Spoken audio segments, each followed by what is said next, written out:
un pantallazo o las reglas del juego o presentar la materia para que nos vayamos conociendo. Eh, Tanto ustedes como nosotros lamentamos profundamente que tengamos que conocernos de esta forma virtual y que las clases sean en forma virtual porque realmente se pierde mucho. La presencialidad enriquece y facilita el diálogo, conocer el ambiente, y por lo menos desde el punto de vista del docente, uno va conociendo mejor el ambiente de la clase y puede mejorarlo o no. Por lo tanto, sé que lo hacen, pero les pido toda la colaboración. Esta es una materia muy especial para ustedes. Sabemos que la detestan, porque estudian ingeniería, no les gustan las leyes, pero es una materia que les va a ser útil en su vida. Queremos darle principalmente una faceta, una finalidad práctica para que puedan superar cualquier inconveniente de tipo legal que tengan en su futura vida profesional o en su vida como cualquier ciudadano. Van a ver que vamos a ver temas de derecho civil y temas de derecho laboral que, que les permite conocer los rudimentos del derecho. Buenas tardes, doctora Tancredi. ¿Qué tal? Buenas tardes, disculpe la demora. Ah, está bien. Estoy presentando un poquito la materia. Son Muy bien. muchísimos. Entonces, es necesario que ustedes conozcan, tengan un conocimiento que sea rudimentario del derecho, para que como futuros profesionales no los pasen por alto, sobre todo, por ejemplo, lo que es la materia de derecho laboral, para conocer los derechos del empleador y del empleado, porque ustedes van a ser empleador de empleado y tienen que conocerlo, pero también para que conozcan qué son, por ejemplo, los contratos, cuáles son las obligaciones que surgen de los contratos.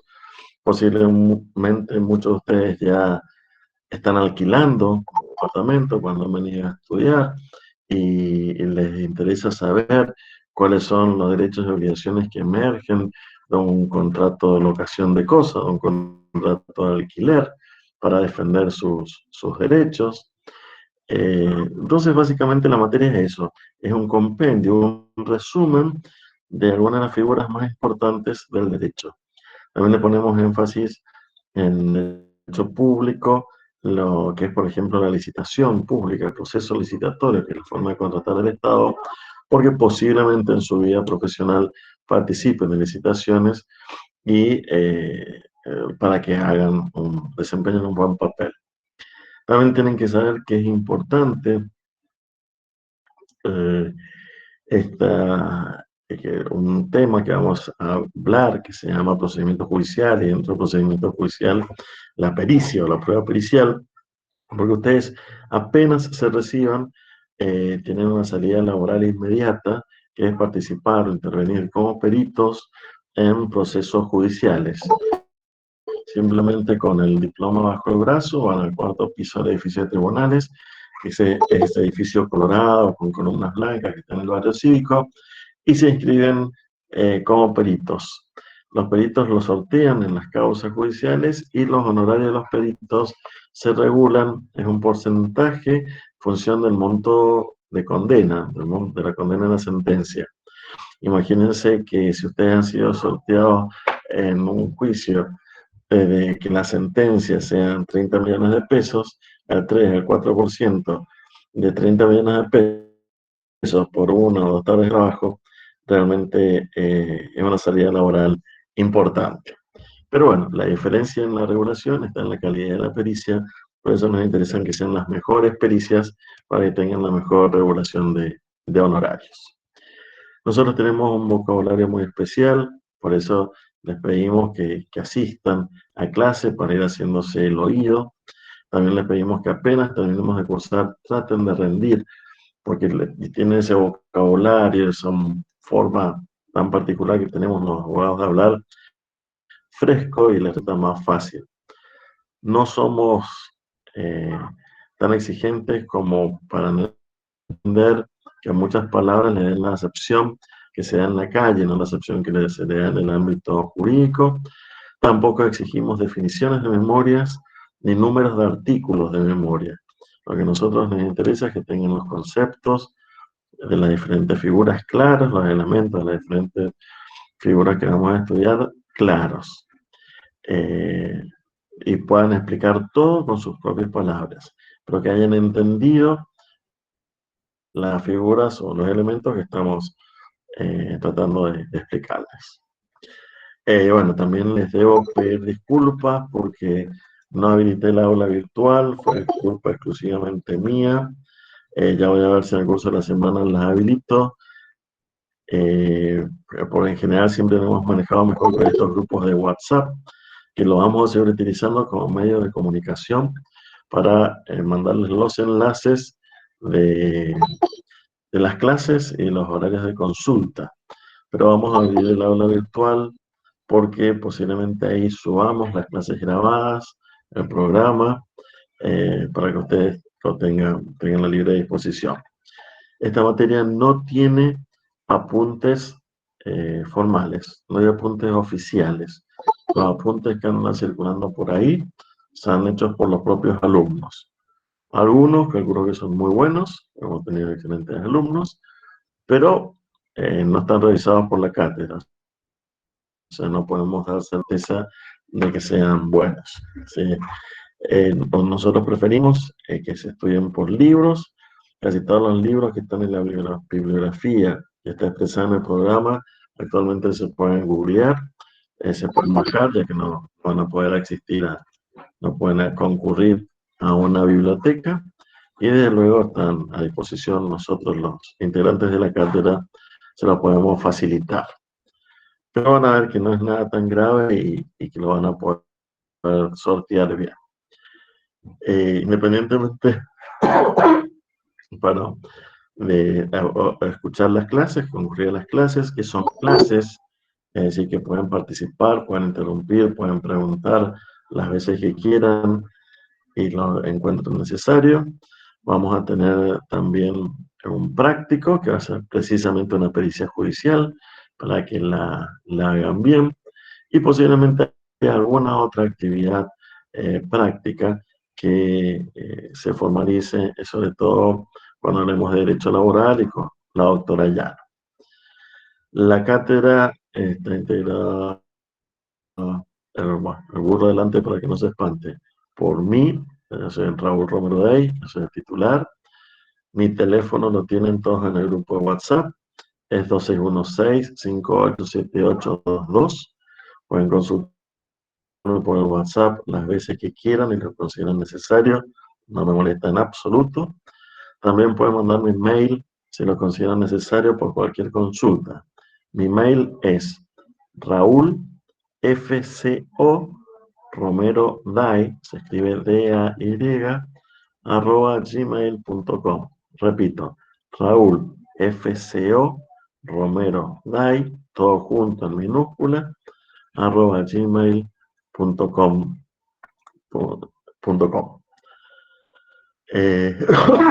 Horarios de consulta.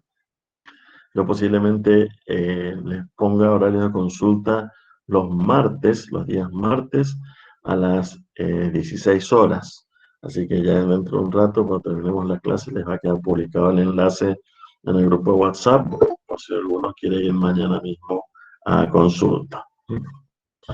Y bueno, después ya el resto de los profesores les va a dar sus días y horarios de consulta. Después la cátedra está integrada por el doctor Diego Carbonell, que es el adjunto, por la jefe de trabajos prácticos, que es la doctora Florencia Llano, y después tenemos la suerte de tener dos adscriptos. Uno es la doctora Anita Tancredi, que está presente en la clase, y el otro es el ingeniero Nicolás Audizone, que están colaborando muchísimo con nosotros y son una ayuda importante. Así que todos estamos a disposición y no tengan miedo de consultar las veces que lo consideren necesario. Así es. Si no queda ninguna duda sobre este tema, yo empezaría la clase porque va a ser muy... eso me olvidé decirle. Va a ser muy intensivo este cursado porque solo tenemos 7 clases. O sea, me refiero a 7 días con clases. Cada lunes van a tener clase conmigo, con el doctor Carbonell, con la doctora Llano, y alguna vez también van a tener clase con la doctora Tancredi y o con el ingeniero Baudisone. Vamos a ir viendo cómo se desenvuelven los tiempos, pero si es necesario, les voy a pedir tener algún día adicional de clase, porque la idea es completar la totalidad de los temas o la mayor parte de los temas para que no les queden en el tintero. Si no se pudiera concretar un día adicional de clases, les vamos a tratar de subir las clases grabadas que no se puedan dar. O sea, que ustedes tengan todo el material de la materia, que puedan disponer de todo el material. Entonces, a lo que iba es que empiezo las clases porque va a ser bastante acelerado y bastante intenso toda la exposición. ¿Mm? ¿Alguna duda sobre este tema? ¿Sobre lo explicado? Doctor, ¿puede repetir el correo que justo se me cortó el internet? ¿Cómo no? Es Raúl FCO, o sea, es la abreviatura de Francisco, Romero Day, D-A-Y, @gmail.com. Raúl FCO Romero Day, @gmail.com. Muchas gracias. Pero de nada. ¿Ninguna otra duda, chicos? Condiciones de regularidad. Ahí voy, César, que me preguntaban por chat, condiciones de regularidad. Eso. La asistencia, nosotros tomamos captura de pantalla de los que están presentes y aprobar el práctico que se les va a dar, que es esa pericia judicial. Con eso van a obtener la regularidad. Obtienen regularidad, pero no hay promoción automática, o sea, todos tienen que rendir en mesa. César, ¿ibas a preguntar algo? Decía que ninguna duda yo, por mi parte. Vale, gracias. ¿Ninguna otra consulta? Buenísimo. Entonces vamos a empezar con la presentación.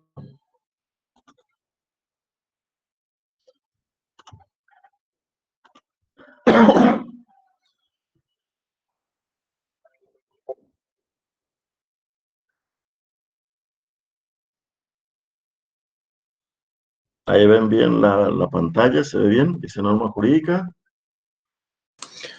Sí, profesor, antes que arranque, ¿usted en algún momento va a subir los PowerPoint esto al aula abierta? Sí, lo vamos a subir seguros. Ah, bueno. Así que la Sí, idea es hacerlo. se ve. Sí. Y vamos a tratar de subir también las clases, Bernardo, grabadas. O sea, PowerPoint y clases grabadas, las dos cosas. Pascual, ¿quieres decir algo? No, profe, en realidad sí, María José, pero estoy conectada desde el mail de mi papá, me acabo de dar cuenta, pero le aviso por la asistencia, porque yo soy María José. Le pido eso, por favor, porque estamos tomando la asistencia por la sala de espera y tiene que estar Sí, bien el nombre de la... por eso lo aclaré ahí y puse que soy María José Arduino. Te agradezco, María José. Bien. Gracias. ¿Ven bien en la pantalla un título que dice norma jurídica? Sí, profe. Bien. Sí. Entonces podemos empezar. Bien, como ustedes saben, nosotros la materia que vamos a ver se llama ingeniería legal. Y como le estaba diciendo recién, lo que tratamos de dar es un conocimiento básico, rudimentario de lo que es el derecho, un compendio del derecho para que les sea de utilidad. Entonces nosotros lo primero que tenemos que conocer qué es el derecho, de qué se trata el derecho, qué es lo que vamos a estudiar, cuál es el ámbito que nos vamos a mover. Entonces lo primero que tenemos que tener en cuenta es qué significa la palabra derecho. Ustedes saben que la palabra derecho puede tener dos acepciones o dos interpretaciones. Una acepción subjetiva y una acepción objetiva. Cuando le damos la acepción subjetiva, derecho es sinónimo de una prerrogativa, de una facultad del sujeto. Por ejemplo, cuando ustedes dicen, tengo derecho a la vida, tengo derecho a estudiar, tengo derecho a trabajar, ¿no es cierto? Es una facultad o una prerrogativa del sujeto. O, por ejemplo, cuando pueden exigirle a raíz como consecuencia de un boleto de compraventa una determinada prestación, una determinada conducta a otra persona, que le entregue una suma de dinero o que le entregue el auto que compraron. Pero también la palabra derecho puede ser tomada en una acepción objetiva, y es cuando se interpreta como sinónimo de norma jurídica o como conjunto de normas jurídicas. Entonces, el derecho, como cuando hablamos del derecho del trabajo, o del derecho constitucional, o del derecho administrativo, del derecho público, ¿cierto? Es decir, la norma jurídica, el contenido, que muchas veces sostiene, donde está incorporada, donde está incluida, su acepción subjetiva, la prerrogativa o facultad del sujeto. ¿Qué quiere decir con esto? La Constitución Nacional sería derecho en sentido objetivo, porque es una norma jurídica. Pero dentro de esa Constitución Nacional, como norma, tenemos las facultades de los sujetos, como el derecho, que se garantiza el derecho al trabajo, ¿no es cierto? Y eso es la acepción subjetiva. Bien. Entonces, para poder entender lo que es este derecho, tenemos que entender qué son las normas. Las normas son reglas de conducta o disposiciones que buscan regular las conductas de los sujetos. Estas disposiciones que buscan regular las conductas de los sujetos son de dos grandes tipos: las normas de la naturaleza y las normas de la cultura o culturales. Las normas de la naturaleza, como su nombre lo indica, son creadas por la naturaleza, no son creadas por el hombre. El hombre no participa en su creación. El hombre simplemente las observa en la naturaleza y las reconoce y la transforma en derecho objetivo. ¿Por qué? Porque la lleva bajo el escrito. ¿Qué es lo que le pasó a este señor, Don Newton, ¿no es cierto?, con la ley de gravedad? Él observó que se caía la manzanita y pudo demostrar que existía una ley de atracción de los cuerpos. Pero la ley de gravedad no se la inventó Newton, simplemente la reconoce en la naturaleza y la transforma en derecho objetivo, sin su participación. Pero después están las normas culturales, donde necesariamente participa el hombre, ¿no es cierto? Y estas normas de la cultura pueden ser de dos grandes tipos: las normas del ser y las normas del deber ser. Las normas del ser, también llamadas ciencias duras, son aquellas que buscan la perfección del objeto de estudio. Son las que les gustan a ustedes, las que estudian ustedes: la ingeniería, la aritmética, la física, la matemática, la biología, ¿no es cierto? Todas esas son ciencias duras. Buscan la perfección de lo que estudio, independientemente de lo que sucede con el sujeto que las estudia.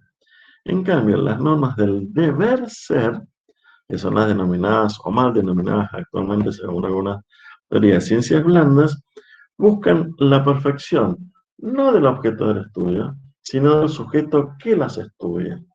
Entonces son la filosofía, la antropología, la historia. ¿Qué es lo que buscan estas ramas de la ciencia? Perfeccionar al sujeto que las estudia, que se vaya yendo a un mejor nivel, a un mejor estadio, ¿cierto? Dentro de las normas del deber ser, tenemos una clasificación bastante extensa que yo se las reduje al mínimo indispensable para que pudiéramos entender qué son las normas jurídicas. Y es que las normas del deber ser, aquellas que perfeccionan al hombre, al sujeto que las estudia, se dividen en religiosas, éticas y morales, convencionales y finalmente en jurídicas. Las normas religiosas, en primer lugar, nosotros decimos que son heterónomas. ¿Qué significa que sean heterónomas? Significa que vienen impuestas por un ser superior, por un Dios. Esto me estoy refiriendo a cualquier tipo de religión, no solo al cristianismo o judaísmo, a cualquier tipo de religión. Heterónomas es una norma impuesta por un ser superior, ¿no es cierto? Ahora, si esa norma le impone un ser superior, ¿cómo la conoce el hombre? ¿Cómo sabe el sujeto que existe? A través de la revelación. Revelar con B baja, porque no es de rebelión, sino revelar como los antiguos rollos de fotografías. Bueno, si a algunos les gusta el cine o han estudiado algo de religión, saben que, por ejemplo, ¿cómo se conocieron los 10 mandamientos? A través de la entrega de las tablas de la ley. Esas tablas se apareció Dios a una persona en particular, a Moisés, y le entrega las tablas de la ley. Eso es la revelación, el dar a conocer. Hay muchísimos casos, por ejemplo, cuando se aparecían ángeles o Dios en sueños a los profetas, dándoles a conocer las diferentes normas religiosas. Eso es la revelación. Ahora bien, nosotros sabemos que estas normas son impuestas por un ser superior que se conocen por revelación. Pero lo que nos interesa saber, para que esa norma religiosa se dé por bien cumplida, por satisfecha, ¿requiero un mero cumplimiento formal o requiero estar convencido de la bondad de esa norma? La respuesta es que requiere estar convencido que esa norma es buena. Lo hago porque estoy realmente seguro que es así. El mero cumplimiento formal, cumplimiento careta, no sirve de nada, ¿no es cierto? Es decir, si una norma religiosa estoy todavía hablando de normas religiosas, no digamos normas jurídicas. Una norma religiosa es no matar y yo no mato, nada más que porque tengo temor a la sanción. Si mato, pero no porque esté convencido que matar es malo, no me sirve de nada. Lo mismo voy a ser castigado. Es decir, que las normas religiosas sí o sí deben tener adhesión interna. Es decir, que el sujeto las cumple estando convencido que debe ser así, en la bondad de la norma. Y en el caso de que no se cumpla con esta norma impuesta por el ser superior, conocida por revelación, la sanción no se da en el plano de este mundo, en el plano terreno, sino que la sanción siempre es ultraterrena, para después de la muerte, en el más allá. Bien.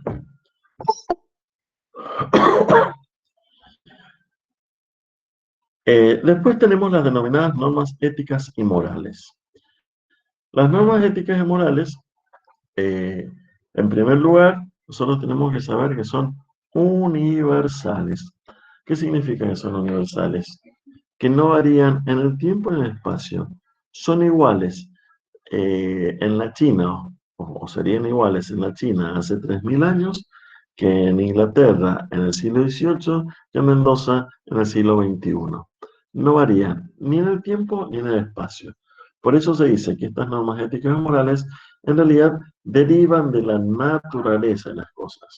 Son aquellos principios que no se pueden contravenir porque contravenirlos implica ir en contra de la naturaleza de las cosas, del por qué son las cosas, del fundamento de las cosas. Las normas éticas y morales, como ustedes advertirán, han sido muy discutidas y se discuten hasta hoy en día para saber realmente tener claro qué es una norma ética o moral, porque generalmente se confunden con normas religiosas o se confunden con normas convencionales.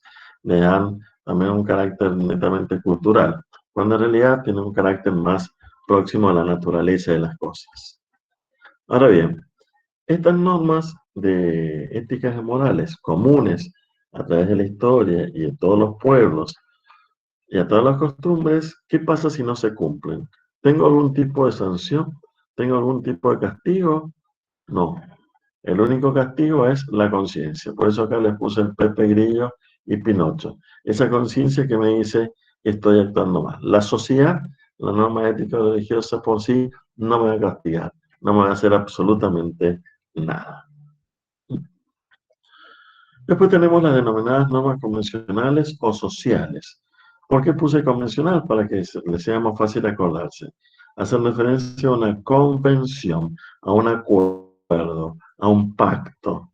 Es decir, son las normas que pertenecen a un grupo determinado de personas en un momento determinado. Por lo tanto, sí varían necesariamente en el tiempo y en el espacio. son totalmente variables, son móviles, se tienen que ir ayornando, día a día se van ayornando. Por ejemplo, normas convencionales son las normas del saludo. No es igual como se saluda hoy en día, que por ejemplo todo el mundo se saluda, bueno, no ahora con COVID-19, pero antes del COVID todo el mundo se saluda con un beso, inclusive entre hombres, saludos con besos, cuando hace 10 o 20 años atrás los hombres nunca se saludaban con un beso, había que darse la mano, ¿no es cierto? O la forma de utilizar los cubiertos, de cómo se come o no se come, esas son normas convencionales, se pactan, y todos los pueblos tienen diferentes costumbres. Entonces, para tener por cumplidas estas normas, no basta que yo esté convencido, o sea, no tengo que estar convencido, no es necesario que esté convencido, basta su mero cumplimiento formal. Y si yo no las cumplo, la única sanción que voy a tener es el reproche, es decir, la sacada de cuero. Me van a sacar el cuero, pero no voy a tener ninguna otra consecuencia en mi vida de relación. Y por último llegamos a las normas jurídicas. Las normas jurídicas se componen, están sostenidas en un sustrato de normas religiosas, éticas y morales y convencionales. Es decir, se hace toda una mezcla, se meten en una bolsa todas estas normas y se pueden dictar estas normas jurídicas. Normas jurídicas que obviamente tienen que ser dictadas por un orden establecido, por un orden regulado, y siguiendo un procedimiento también establecido por ley para que tenga validez, para que tenga vigencia, pero tiene un contenido que es una mezcla de todos estos conceptos o valores.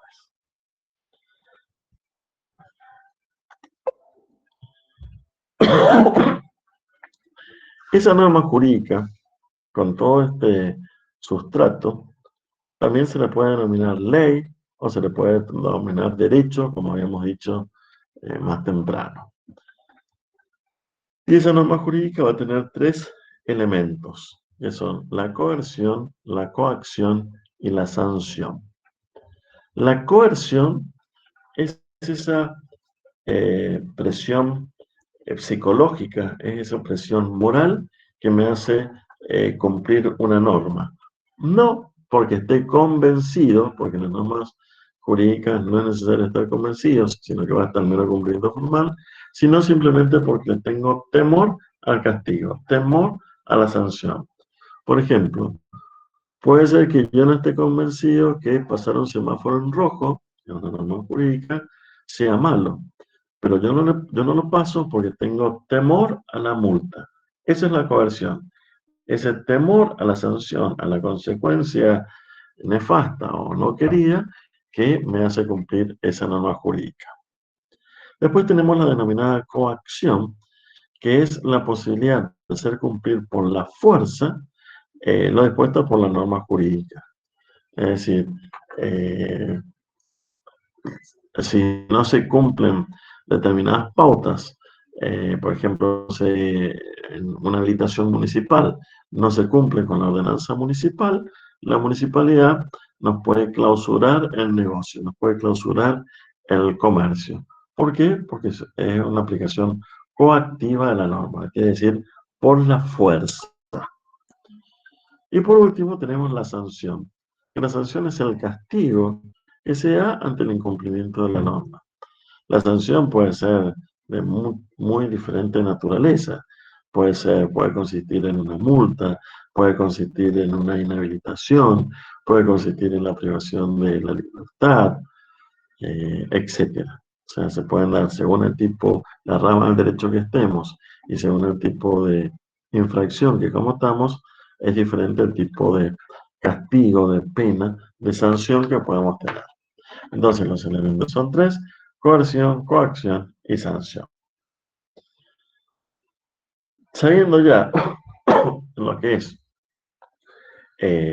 cuáles son los elementos de la ley o de la norma jurídica, nosotros sabemos que ese conjunto de normas jurídicas también se los llama derecho. Y eso, a ver qué me dicen acá, atrás en el chat. 2 segundos que leo el chat.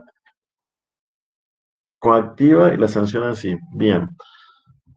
Coacción es hacer cumplir por la fuerza la norma jurídica. En cambio, la sanción es la pena, es el castigo, que no es necesariamente lo mismo. Por ejemplo, a ver, que supónganse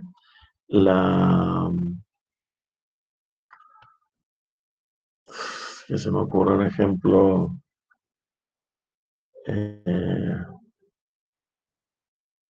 no se me ocurre, por ejemplo, tengo un accidente de tránsito, y el accidente de tránsito,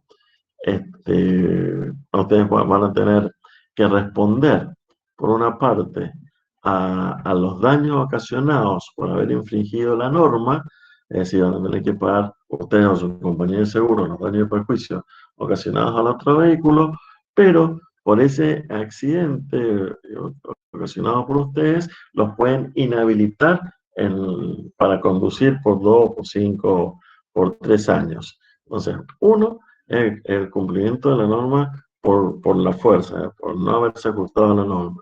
Y el otro es la pena que se impone a esa persona. Entonces, el conjunto de normas jurídicas, el derecho, a su vez, tiene una extensa clasificación que también se lo hemos limitado a lo mínimo posible. En primer lugar, lo podemos clasificar en objetivo y positivo.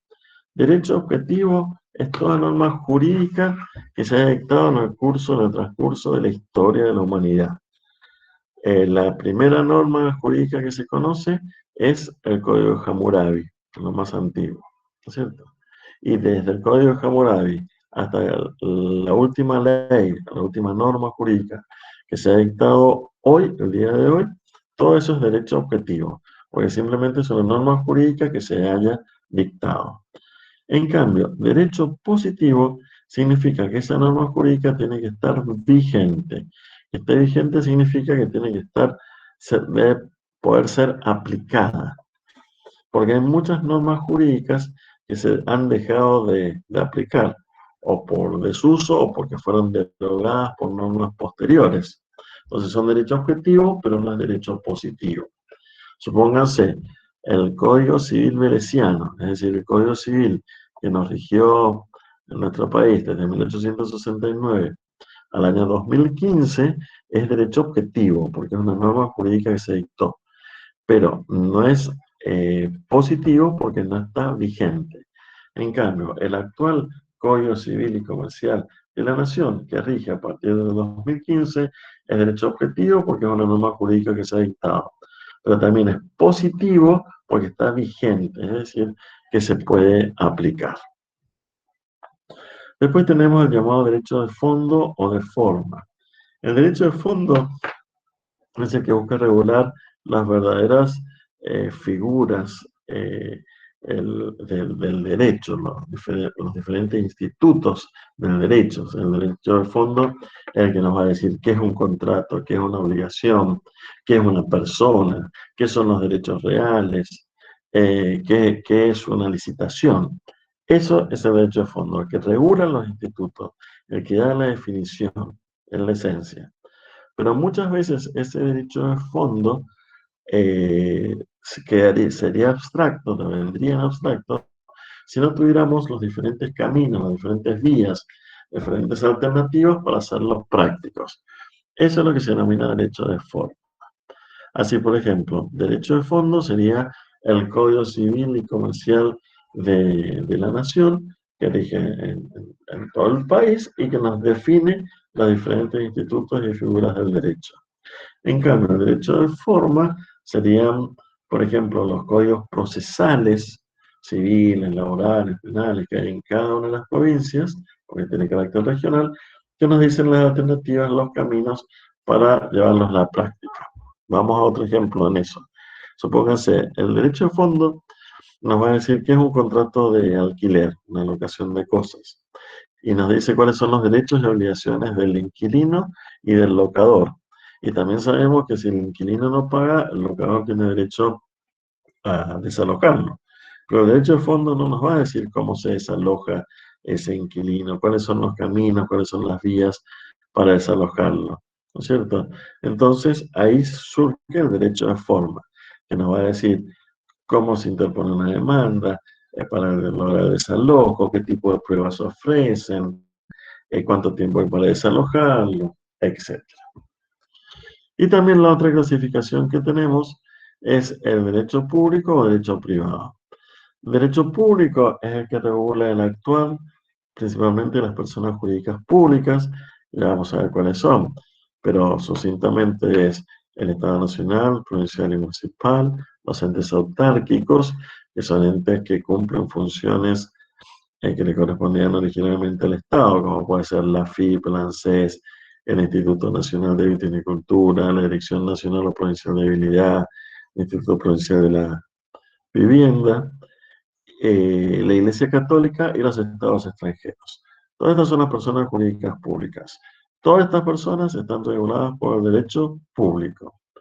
Ahora, el actual de los simples particulares va a estar regulado por el derecho privado, como es el derecho civil o como es el derecho laboral que nosotros vamos a estudiar.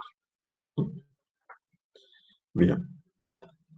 Entonces sabemos la ley que está contenida en este derecho, su finalidad es regular las relaciones jurídicas y actualmente también se dice que regula las situaciones jurídicas.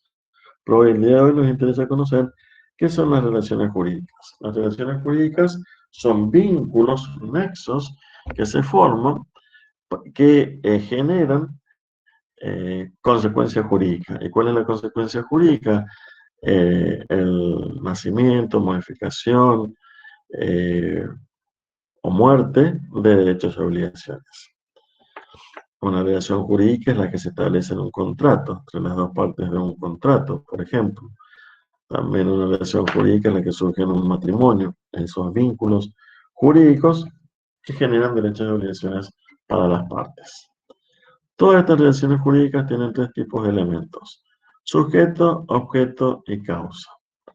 El sujeto son los entes que se van a vincular, que se van a relacionar, que van a entrar en contacto en esa relación. Ya vamos a ver más adelante cuáles son. El objeto es lo que las partes persiguen, lo que buscan a través de ese vínculo, de una manera de prestación, y la causa es de donde surgen, de donde aparecen estas relaciones jurídicas. Hoy nos interesa ver, en primer lugar, los sujetos de las relaciones jurídicas, porque en definitiva el sujeto de derecho siempre van a ser las personas. Entonces tenemos que entender qué son las personas. Bien. Personas, es el tema que sigue. ¿Van bien hasta ahí? ¿Van rápido? ¿Van entendiendo? ¿Se más o menos claro?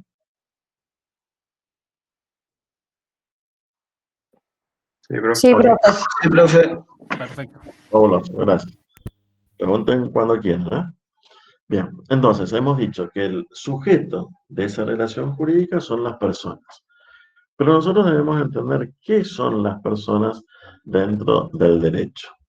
Y esto es un tema que viene de muy larga data, porque ustedes recordarán que nuestro derecho no es un concepto espontáneo que surgió acá en nuestro país, sino que en definitiva nosotros somos herederos de los grandes legisladores cuya cultura en parte heredamos, que fueron los romanos. Casi todo nuestro derecho se sigue aplicando institutos o figuras que fueron creadas por los romanos hace más de 3000 años atrás. Ese derecho de los romanos después fue muy enriquecido por los pueblos conquistados, ya sea el norte de Europa, el norte de África o el oeste de Asia, y se fue ayornando, y después nosotros lo heredamos de alguna forma al ser herederos de esa civilización occidental. De hecho, es el elemento que tuvo en su mano Dalmacio Belezazzi cuando se dictó aquel Código Civil anterior, que ya no está en vigencia, hizo más un borrador de un portugués que se llamaba el José de Freitas, y también se basó en una gran compilación de derechos que había hecho un gran legislador, que fue Napoleón Bonaparte, porque utilizó el famoso Código de Napoleón de 1804. El Código de Napoleón era una compilación de todas las normas jurídicas que se habían dictado hasta ese momento. ¿Y por qué hago esta alocución, esta referencia a Roma? Porque el concepto de persona nosotros lo heredamos o lo recibimos directamente de los romanos y sigue vigente esa fórmula para definir la persona. Entonces, persona, nos dice la ley, que es todo ente susceptible de adquirir derechos y contraer obligaciones que presente rasgos característicos de humanidad independientemente de sus cualidades o accidentes. Miren qué definición más larga. Pero es fácil para que... Sí. Perdón, no sé si su intención es compartir alguna pantalla o algo, porque No, no se está compartiendo. Pero sí. muchísimas gracias para avisar, porque creía que estabas haciendo... Sujeto y empezó el otro temita, se cortó. Pero muchísimas gracias. Sí, va pasando. Gracias. No, Deme 2 segundos.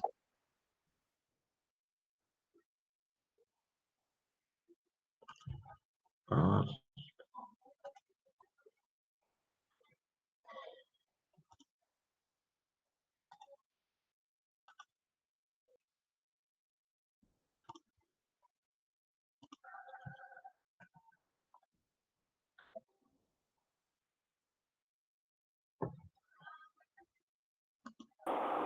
Bien. Ahí sí se ve. Gracias, Anita. Gracias por avisar. Ustedes tienen que disculpar mi inutilidad informática. No somos personas muy mayores. Bueno, habíamos empezado la instrucción acá. Ahí se ve bien la presentación, ¿sí? Bien. Sí, ahí se ve. Entonces, entonces, habíamos dicho que todo ente susceptible de adquirir derechos y contraer obligaciones que presente rasgos característicos de humanidad independientemente de sus cualidades o accidentes. Para entender bien. Todo ente, es decir, que es un ser viviente, susceptible, es decir, que tenga la posibilidad, la aptitud para adquirir derechos y contraer obligaciones, y continúa diciendo la fórmula, que presente rasgos característicos de humanidad. Es decir, se está refiriendo exclusivamente al hombre. Esta definición, heredada por los romanos, después nos fue muy útil para poder diferenciar a los diferentes tipos de personas entre sí, porque después, en el curso de la historia, se va a crear otra tipo de personas que en realidad son creaciones intelectuales, son abstracciones del derecho, que son las personas jurídicas, ¿no es cierto? Entonces, pero cuando se dictó esta norma en Roma, no se estaba pensando en las personas jurídicas, porque para ellos no existían las personas jurídicas, sino que querían decir que no podían ser no podían ser sujetos a esos derechos algunos seres mitológicos que eran mitad hombres y mitad bestias, ¿no es cierto? Las arpías, los centauros, las sirenas, etc. Pero después nos vino como anillo al dedo para poder diferenciarlos de las personas jurídicas. Entonces, un ente, un ser que pueda adquirir derechos y contraer obligaciones, que presente rasgos característicos de humanidad independientemente de sus cualidades o accidentes. Es decir, que no nos interesa la etnia, no nos interesa si es alto o bajo, no nos interesa si tiene todos los miembros, si tiene todos sus brazos, todos sus pies, no nos interesa si es inteligente o no es inteligente. Por solo hecho de ser hombre, va a ser persona y va a ser sujeto de derechos y va a tener que ser protegido.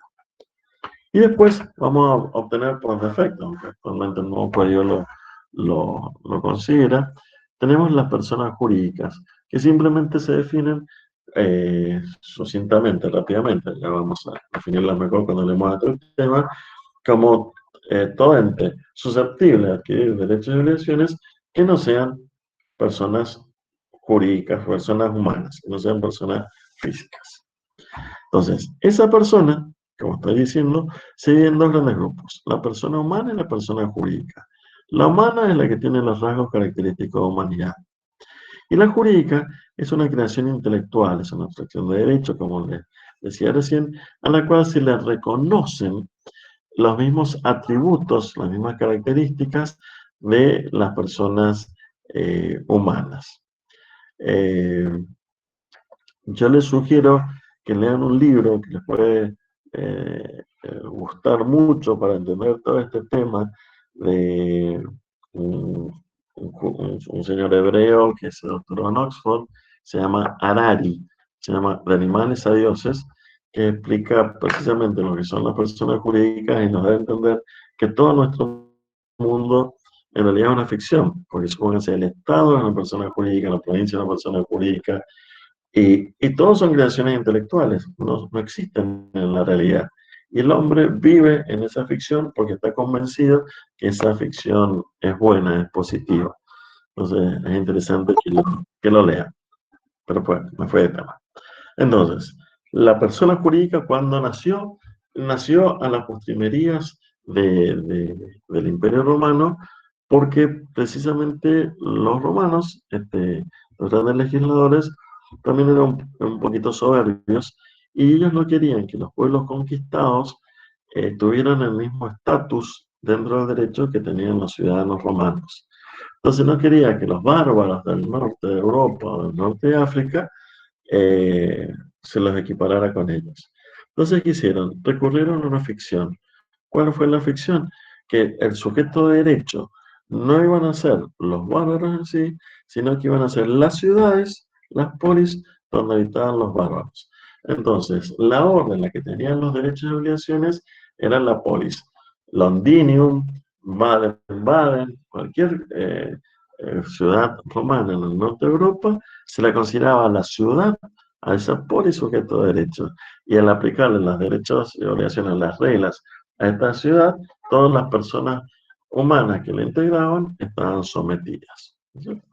Entonces después siguió su evolución porque tuvo una influencia muy importante una institución que tuvo gran preponderancia durante toda la Edad Media, ya la caída del Imperio Romano, que fue la Iglesia Católica. La Iglesia Católica, si van ustedes la forma de estructura, es más o menos el sistema que estoy hablando. Es decir, las parroquias es un ente integrado por los conjuntos de fieles, pero las parroquias integran los obispados integran los arzobispados, y así hasta llegar a Roma. Entonces las órdenes se dan a las cabezas y no a las personas humanas que las integran. Y bueno, ya lo vamos a ver en detalle en la próxima clase. De esas personas jurídicas, ustedes las clasifican en dos grandes grupos. Las privadas, como pueden ser las sociedades anónimas, las sociedades de responsabilidad limitada, las cooperativas, las sociedades, las simples asociaciones, las fundaciones, etcétera, y las públicas, que estas sí responden a una enumeración taxativa que da el Código Civil y Comercial de la Nación, que como les dije recién, el Estado Nacional, Provincial, Municipal, los entes autárquicos, la Iglesia Católica y los estados extranjeros. Pero por ahora vamos a dejar esta en... A ver qué preguntas son. Después, sí vamos a subir la aula abierta, quien me está preguntando, y la bibliografía está en el programa. Vamos a la persona humana, que es la que nos interesa ahora.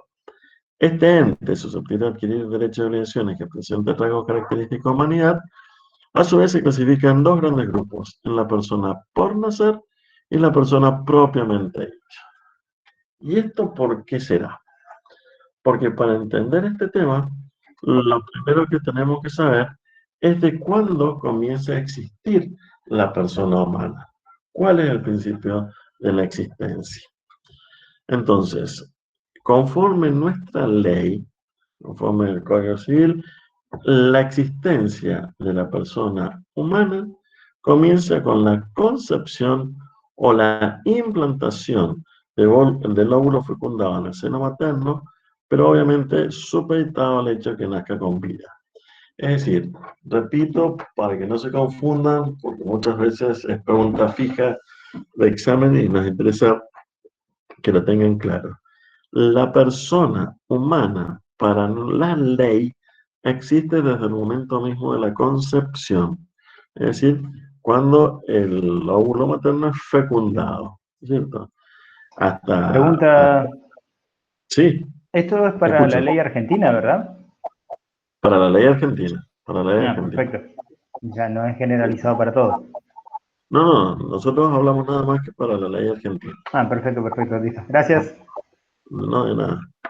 Y les aclaré especialmente que sea la ley porque, para la ley, porque muchas veces muchos consideran que el concepto que estoy dando es un concepto religioso, estrictamente religioso, cristiano. Y no así, esto lo está receptado por nuestra ley, ¿cierto? Lo tenemos que respetar, cualquiera sea la creencia religiosa. Y bueno, por ahí se crean las confusiones porque muchas veces nos dicen que la persona empieza a existir a partir del nacimiento, cosas así que no es. Fíjense la importancia de este tema que estamos debatiendo hace un tiempo atrás, todo el tema del aborto. Y el tema del aborto se vincula necesariamente con este tema que estoy explicando. ¿Desde cuándo existe la persona?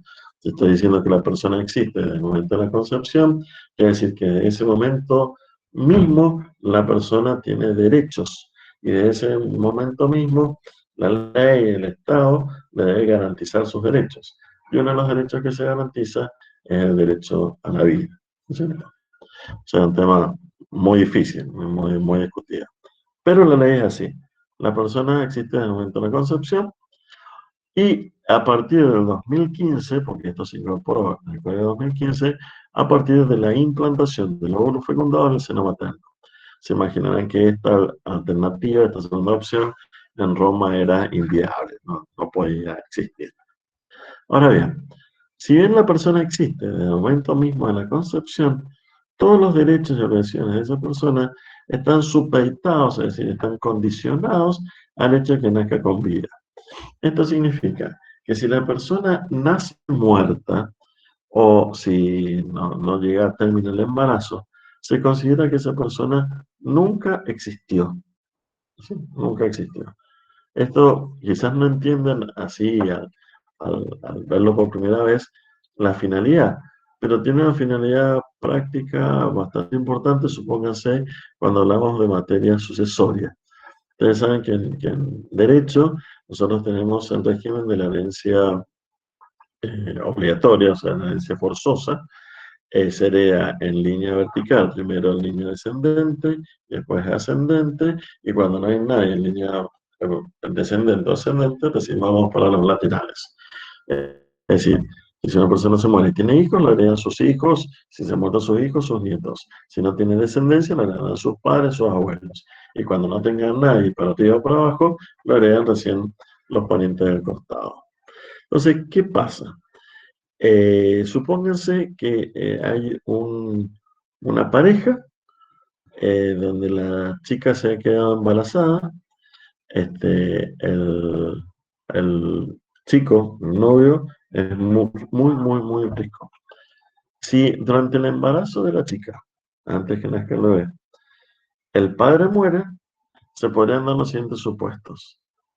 Si el bebé nace y después que nace vive un tiempo y se muere, ese bebé va a heredar a su padre y después esa madre va a heredar a su bebé. En cambio, si el padre muere y después el bebé nace muerto o el embarazo no llega a término, quienes heredan, y parto de la premisa que esa pareja no está casada legalmente, que solamente convive. En el caso que entonces se muere el padre y el embarazo no llega a término, los que heredan serían los padres del muerto y no la mujer y la madre de su hijo. Así que, resumiendo, la persona humana existe desde el momento de la concepción o la implantación del óvulo fecundado en el seno materno supeditado al hecho que nazca con vida. La persona tiene que tener viabilidad propia, es decir, tiene que ir por sí mismo, aunque sea unos segundos. Y en el caso de duda sobre si esa persona vivió o no vivió, siempre se está a favor de la vida. Siempre se da por supuesto que esa persona sí vivió. Sabemos desde cuándo existen las personas, ahora tenemos que saber cuál es el fin de las personas humanas. Que obviamente es la muerte. Pero la muerte nosotros por el derecho tenemos que acreditarlas de alguna forma. Entonces, si tenemos la suerte de morirnos en nuestras casas, en un hospital, se acredita con el certificado de defunción. Viene un médico y lo va a emitir. No hay problema. Sabemos desde cuándo la persona ha dejado de existir y comienzan las normas sucesorias. Pero si, por ejemplo, la persona se muere en una gran catástrofe o es un vagabundo que se muere en un zanjón y lo encuentran a los 3 días, el médico no va a hacer ningún certificado de función, porque no le consta. Después se lo llevará a la morgue para determinar las causales de la muerte, pero nadie va a acreditar que esa persona ha dejado de existir, el fin de la existencia. Entonces, ¿cómo se logra acreditar el fin de la existencia de esa persona humana? A través del reconocimiento. Actualmente es muy sencillo porque tenemos el ADN, pero esto es muy reciente, más en materia de derecho. Antiguamente había que llamar a los familiares para que reconocieran el cuerpo de la persona y muchas veces si el cuerpo estaba destruido, descompuesto, había que recurrir a las cicatrices o a las piezas dentarias para identificarlo, etc. Ahora bien, se puede dar una tercera opción, porque en los dos casos que he dado, tenemos el cuerpo, tenemos al muerto. Pero puede ser otro caso, que es una persona que desaparezca de su casa sin avisar a nadie y sin dar noticias de a dónde se fue y que no haya ningún tipo de comunicación, ni postal, ni telegráfica, ni por WhatsApp, ni por mail, ni por Instagram, ni por señales de humo. O sea, desapareció y no se sabe dónde está. Y esa persona que desapareció es titular de un montón de derechos y obligaciones que alguien tiene que administrar, alguien se tiene que hacer cargo, alguien se tiene que ocupar, porque puede ser que esa persona sea, esté alquilando una casa y el inquilino quiere pagar el alquiler, ¿y quién le cobra el alquiler? O puede ser que esa persona tenga hijos menores que se quieran ir a Chile de vacaciones. Entonces, ¿quién firma la autorización para que esos menores salgan del país? ¿No es cierto? Entonces, aparecen dos institutos que se aplican en forma, uno primero y otro después. Entonces, el primer instituto que aparece es el llamado de la simple ausencia. ¿Qué significa esto? Que cuando una persona desaparece, se solicita al juez la designación de un curador, que sería una suerte de administrador, para que precisamente administre los bienes de esa persona desaparecida que no sabemos dónde se encuentra. Ese curador solamente tiene facultades de administración, no puede realizar, es decir, no puede vender los bienes, no puede disponer de los bienes. ¿Por qué? Porque no se ha producido una herencia o una transmisión de los derechos y obligaciones. Simplemente se le está dando la posibilidad de administrarlo porque la vida continúa. Entonces, ¿a quién se nombra administrador del simple ausente? A algunas de las personas que potencialmente podrían llegar a ser herederos del ausente. ¿Y por qué? Porque siempre hay que poner la zanahoria delante del conejo. Si yo pongo como administrador a alguien que en un futuro podría heredar esos bienes, porque se va a preocupar de hacer la mejor administración posible. ¿Cierto? Ahora bien, esa simple ausencia en la asignación del administrador se realiza en forma definitiva a los 3 años, la desaparición. Pero, ¿qué puede suceder? Que el desaparecido, el simple ausente, reaparezca. Y cuando reaparece el simple ausente, pueden haberse dado dos supuestos. Uno, que el curador, el administrador, haya sido un excelente administrador y haya aumentado el patrimonio que tenía a cargo, y el otro es que el administrador haya sido un desastre por culpa de él o por causas ajenas a su voluntad, políticas económicas de un país, y haya empobrecido el patrimonio. Y la pregunta es, ¿qué es lo que se le devuelve al simple ausente? Entonces, en el primer caso, se le devuelve hasta el límite de lo que había cuando desapareció. Es lo justo, porque todo lo que se enriqueció el patrimonio es producto del trabajo del que se quedó administrando, ¿no es cierto? Y en el caso de que se empobreció el patrimonio, se le devuelve lo que hay, pero no tiene que pagar la diferencia, porque el simple ausente tampoco estaba presente para ocuparse de sus bienes. Entonces no vamos a castigar con el administrador por algo que no tiene la culpa. Vale. Transcurridos 5 años desde que la persona desapareció, o en el caso de que la persona hubiese cumplido 80 años cuando estuviese desaparecida, o que hubiera estado en una gran catástrofe, por ejemplo, un terremoto, un tsunami, y hubieran transcurrido 6 meses, o hubiera estado en un avión o en una nave que se hundió o que se cayó y hubiera transcurrido 1 año y medio, se puede declarar la ausencia con presunción de fallecimiento. Esto equivale al certificado de defunción. Aquí ya los bienes sí se van a transmitir a los herederos, pero se tienen que dar todos estos supuestos.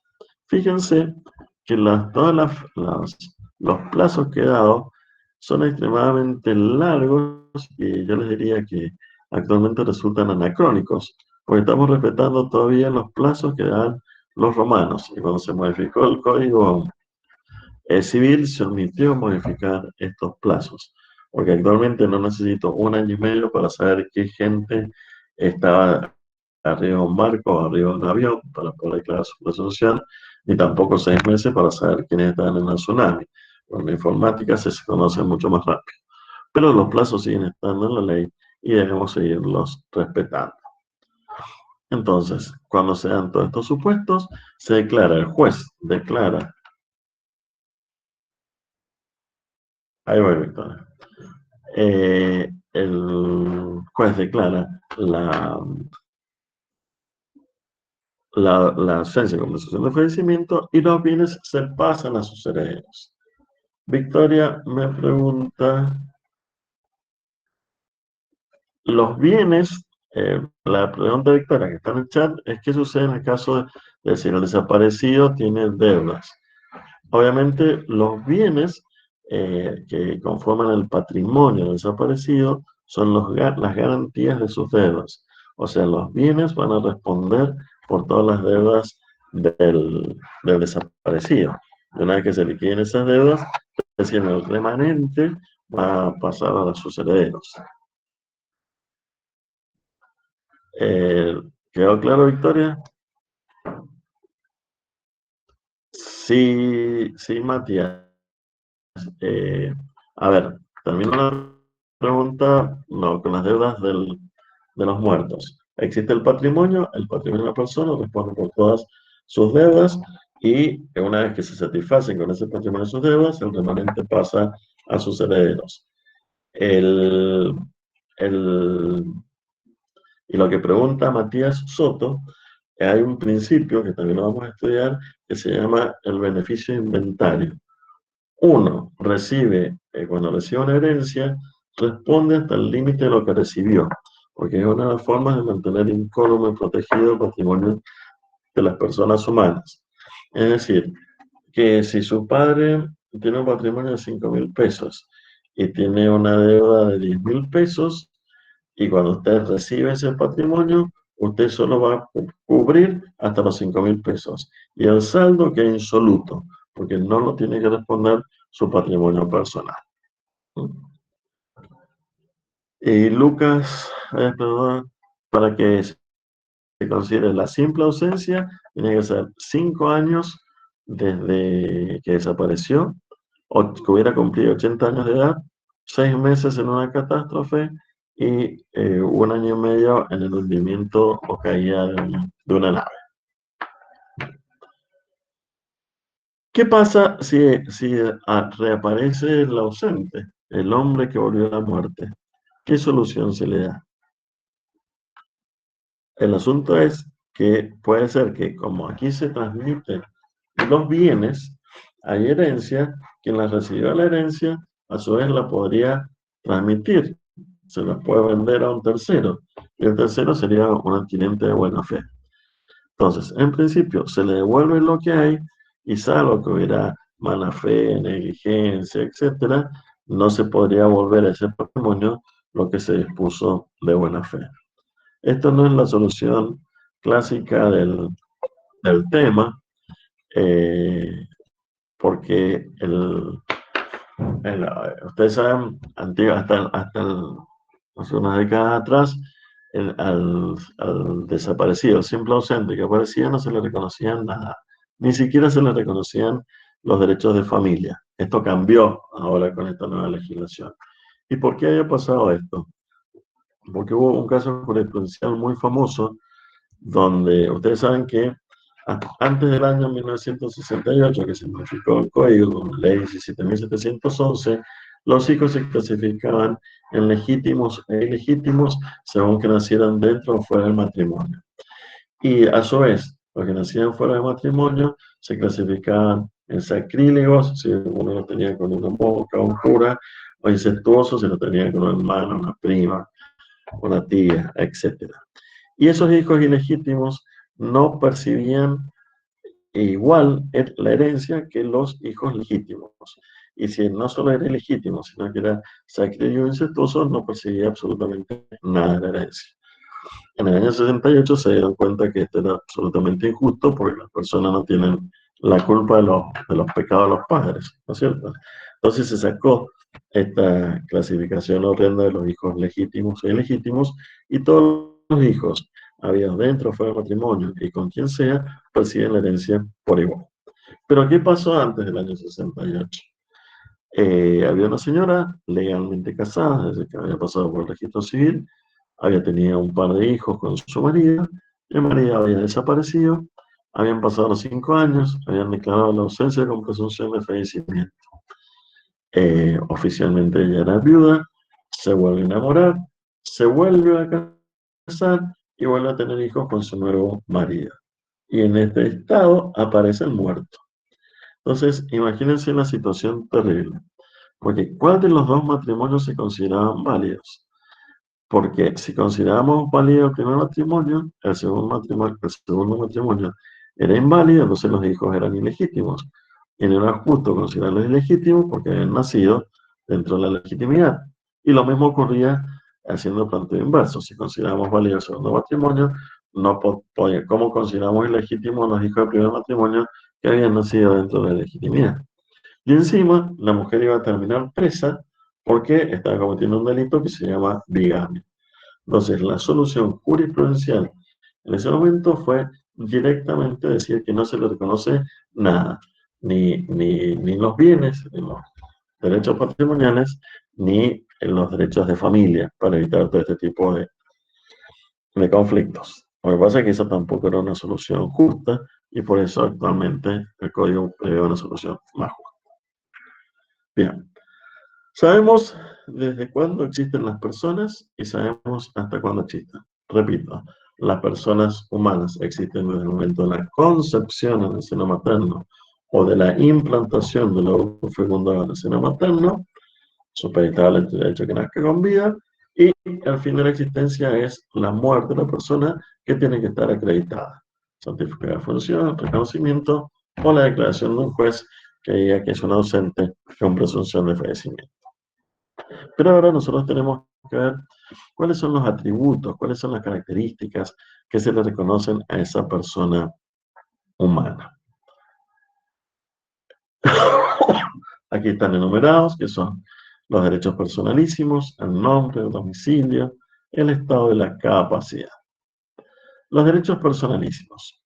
Ojo con la denominación, porque acá dice personalísimos, no es porque yo sea exagerado, sino para diferenciarlo de los derechos personales o creditorios, que son otro tipo de derechos.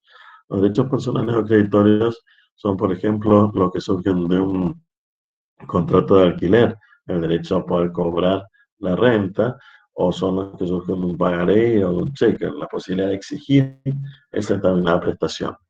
En cambio, aquí no estamos hablando de ese tipo de derechos. Estamos hablando de otro tipo de derechos, que se denominan extrapatrimoniales, porque no tienen contenido económicos. ¿Y cuáles son esos derechos personalísimos? Los que son innatos al hombre, los que vienen de la propia naturaleza humana, de la esencia del hombre.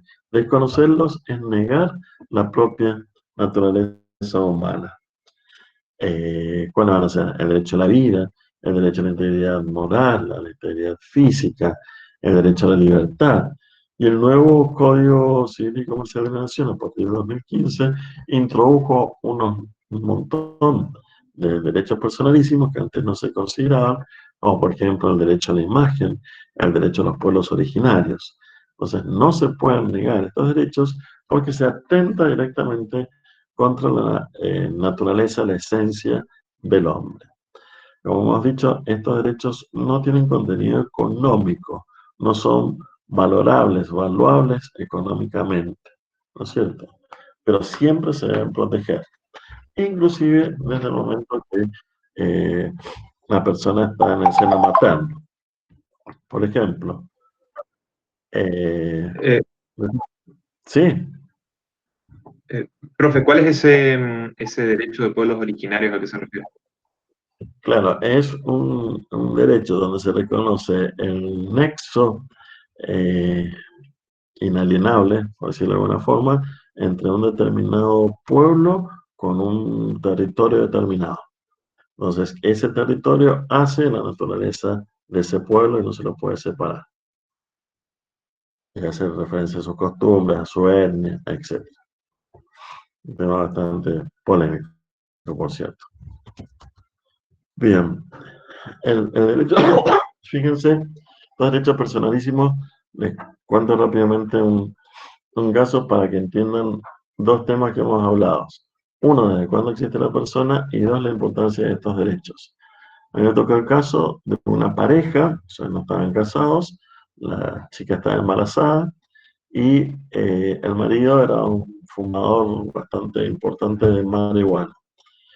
Y no dejaba de fumar delante de ellos, y la chica estaba preocupada porque insistía que el bebé no nato en gestación era un fumador pasivo. Entonces se inició un juicio de privación de la patria potestad. Imagínense de lo que estoy hablando. Privar de la patria potestad, que ese derecho que tenemos los padres sobre nuestros hijos, es un derecho muy especial, muy querido, muy valioso, muy sensible, ¿no es cierto? Y después de muchísimas pericias médicas, psiquiátricas, psicológicas y demás, se demostró que efectivamente el ser fumador pasivo de ese bebé neonato le podía generar consecuencias físicas, por ejemplo, en el desarrollo de su cerebro. Y se le privó la patria potestad a ese padre de un bebé que todavía no había nacido. ¿Qué quiero demostrar con este caso jurisprudencial? Uno, que las personas existen desde el momento de la concepción y se les protegen estos derechos que hacen a su naturaleza desde el momento mismo de la concepción, ¿no es cierto? Y son inalienables. Después tenemos los otros derechos, los restantes atributos, que son muy fáciles de entender. Tenemos, por ejemplo, un nombre. El nombre es como se designa a una persona.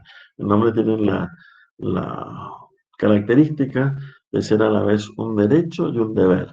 Es un derecho porque es la posibilidad que tengo que se me identifique de una determinada manera, pero también es un deber porque es la obligación legal que tengo de identificarme de una determinada forma.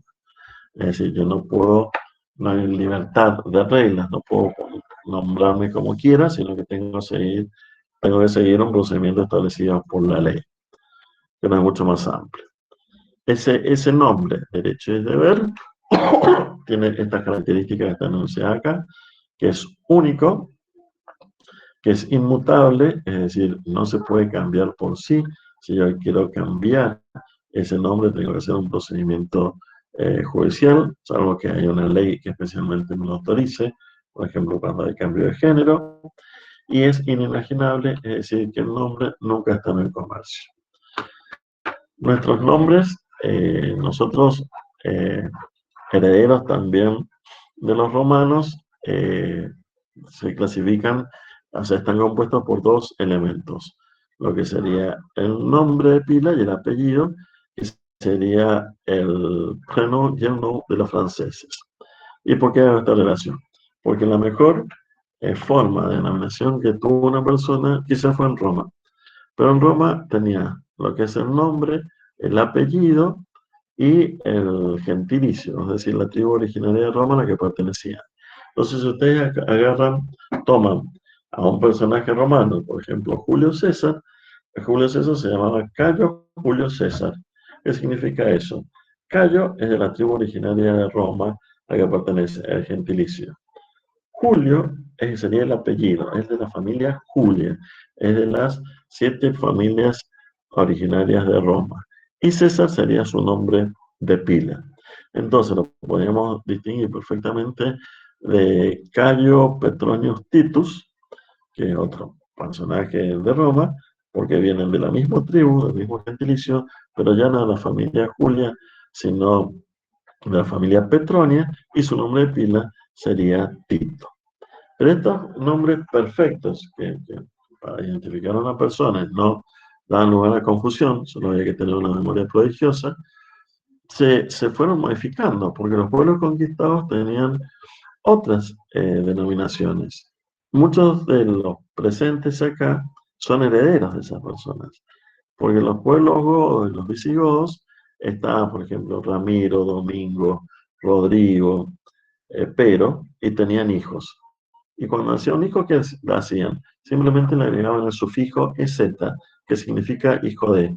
Entonces, el hijo de Ramiro es Ramírez, el hijo de Rodrigo es Rodríguez, el hijo de Domingo, Domínguez.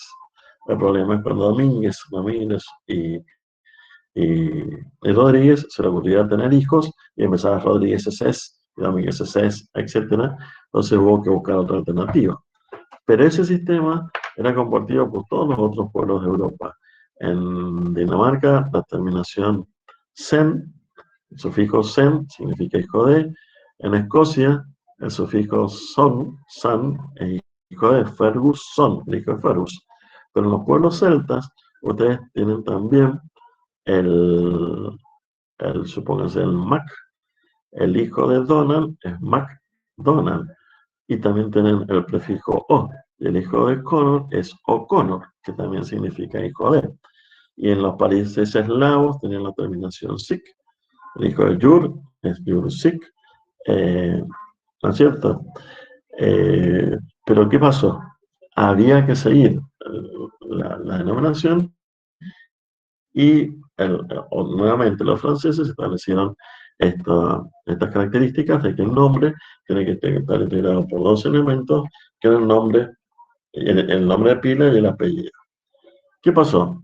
Cuando nacimos todos los que estamos reunidos acá, teníamos una ley de nombre que era muy específica, que establecía que si una persona nacía dentro de un matrimonio legalmente constituido, se llevaba el apellido del padre, a que se le podía adicionar el nombre de la madre. Si la persona nacía de madre soltera o que no hubiera estado casada la señora, llevaba el apellido de la madre por un viejo principio romano, mater semper certa est, pero el padre podía reconocerla, ¿cierto? Y después cuando una mujer se casaba podía adicionar a su apellido de soltera el apellido del marido con la preposición de entre medio. ¿Qué pasó? Y bueno, después el nombre de pila se tenía que ajustar a un listado que daba la ley de nombres, que establecía una serie de prohibiciones que nadie respetaba, como que no se podían poner nombres extranjeros que tuvieran traducción, no se respetaba, no se podían poner nombres aborígenes, no se respetaban. Lo único que sí se respetaba es que no podían ser nombres que llamaran a la hilaridad, que fueran chistosos, o ideas religiosas o políticas. Yo no podía poner a nadie anárquico o ateo, ¿cierto? Pero ¿qué pasó? Esto se cambió. Y el nuevo Código Civil y Comercial establece que una persona, para decir el apellido, porque también cambió, que actualmente nosotros ya no podemos hablar de padres, sino que hablamos de progenitores, porque las parejas que puedan tener hijos pueden ser personas del mismo sexo. Entonces, cuando nace una persona, el apellido se decide de común acuerdo entre los progenitores. Y si no se ponen de acuerdo entre los progenitores, y esto a mí me parece muy feo, el apellido de esa persona se decide por sorteo. La única limitación es que si tienen varios hijos, esa familia, todos los hijos deben tener el mismo apellido. También existe la posibilidad, o sea, que aunque estén casados, legalmente casados, a los hijos se les ponga directamente el apellido de la madre y no del padre, como era históricamente. También, así como las mujeres pueden adicionar su apellido de soltera, el apellido de marido, de casada, los hombres pueden adicionar a su apellido de soltera su apellido de casado con su mujer. Y la otra limitación es que respecto al nombre de pila, la única limitación que tenemos es que el nombre no tiene que ser extravagante. Limitación que por sí es muy endeble, porque lo que es extravagante para mí no lo es para ustedes o para algunos de ustedes, para otros sí o para otros no. Es un término demasiado amplio. Entonces estoy viendo que han nacido un montón de dulces frutillas o cosas así que a mí sí me parecen extravagantes, pero ese oficial del registro civil no. Así que cambió radicalmente el tema del nombre. El otro atributo que tenemos es el domicilio. El domicilio. El domicilio es el lugar de asentamiento de una persona, donde reside esa persona. Ese domicilio lo podemos clasificar en real, legal, ad litem y convencional. Domicilio real es donde la persona realmente se encuentra, donde la vamos a ubicar. Es el domicilio que a ustedes les aparece en el documento, donde desarrolla todos los actos de su vida cotidiana, donde come, donde duerme, toda su familia, ¿cierto? ¿Tiene consecuencias legales? Sí, por supuesto que sí tiene consecuencias legales. Por ejemplo, al momento del sufragio, si ustedes no se encuentran en una determinada distancia para no votar, al contrario, para no votar, tienen que encontrarse a una determinada distancia de ese domicilio real para no tener una multa o un tipo de sanción. Después tenemos el domicilio legal, que es una presunción de ley, una suposición. Es donde la ley supone que una persona se encuentra. Así como todos tenemos domicilio real, no todos tenemos domicilio legal. Solo algunas personas tienen domicilio legal. Por ejemplo, los funcionarios públicos. Yo puedo suponer, por ejemplo, que el gobernador de la provincia se encuentra en la casa de gobierno. Ese es su domicilio legal. También puedo suponer que los ministros de la Suprema Corte de Justicia se encuentran en el Palacio de Justicia. También es su domicilio legal. Los diplomáticos que tienen un destino tienen un domicilio legal, porque puedo suponer que están ahí. Pero todos nosotros que no somos funcionarios públicos no tenemos domicilio legal. Pero ¿qué es lo que pasa? Y acabo una aclaración. Generalmente al domicilio ad litem, que como su nombre lo indica, significa de la litis, es decir, del pleito, del juicio, en la jerga diaria, en la calle, se le dice domicilio legal. Pero son dos cosas diferentes. El domicilio ad litem es el domicilio que se constituye en un expediente judicial a los efectos de las notificaciones que se hagan en ese expediente. Cuando ustedes se inscriban como peritos judiciales, van a tener que constituir un domicilio ad litem y va a tener que ser dentro de un radio del Palacio de Tribunales que son de 30 cuadras. Fíjense que este domicilio ad litem es lo que determina que la mayoría de los estudios jurídicos están en un determinado sector, están cerca del Palacio de Tribunales. ¿Por qué? Porque lo exige la ley, que cuando uno constituye un expediente, un domicilio ad litem, debe estar constituido en ese radio porque se hacían las notificaciones. Posiblemente esto va a cambiar, porque actualmente estamos con notificaciones electrónicas y con este nuevo mundo de la virtualidad va a cambiar, pero hasta el momento es así. Uno debe constituir ese domicilio para el expediente. Y en tanto en cuanto ese domicilio no se varíe, no se cambie, persiste. Pero con lo que hay que tener mucho cuidado, porque los juicios por ahí suelen ser muy largos, los abogados se mueren, y puede ser que hayamos constituido domicilio legal en un determinado estudio jurídico, se murió el abogado, derrumbaron la casa, la demolieron, yo baldío. Pero si ese domicilio sigue vigente en el expediente, me pueden notificar en el baldío una cédula, por ejemplo, una sentencia, y es válida la notificación, y yo no lo apelo porque no tengo conocimiento. Así que es muy importante mantener actualizado ese domicilio de la litis, mal llamado domicilio legal. Y el domicilio convencional, como su nombre lo indica, nuevamente es una convención, es un pacto. Es que ustedes establecen un contrato. Por ejemplo, cuando se le da un contrato de alquiler, establecen cuál es el domicilio de pago del canon del alquiler. Ese pago solamente va a ser válido si se realiza en ese domicilio que ha sido constituido. Si es realizado en cualquier otra parte, no va a ser válido ese pago, porque es lo que las partes han acordado, lo que las partes han convenido. ¿No es cierto? Bien.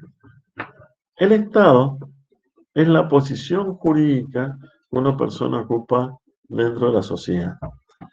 El Estado se determina en función del sexo, si es hombre, si es mujer, o sea, de sexo autopercibido, parece actualmente la ley, si es conforme a la nacionalidad, si es argentino, si es extranjero, conforme al estado civil, si es soltero, si es casado, divorciado, viudo, ¿así? Que son todas esas pautas, todos esos parámetros que me permiten saber dónde se encuentra la persona dentro de la sociedad. Y finalmente tenemos la capacidad. La capacidad es la aptitud, es decir, la posibilidad para adquirir derechos y contraer obligaciones. Esta capacidad se divide en dos grandes grupos. La capacidad de derecho, la capacidad de derecho, un segundo, por favor.